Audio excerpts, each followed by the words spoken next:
बघता बघता हेही वर्ष संपलं.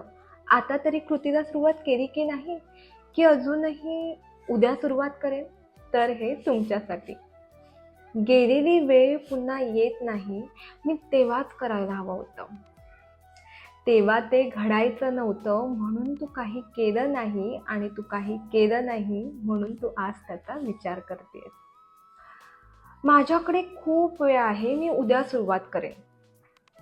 उद्या कधी आज होणारच नाही म्हणून तू काही करणार नाही.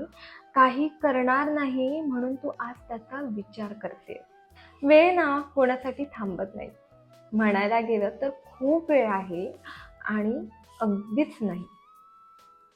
कृती करण्यासाठी हीच योग्य वेळ आहे. कारण कल के क्रम से तुम्हारा आज बनेगा और आज के क्रम से तुम्हारा भविष्य तय होगा.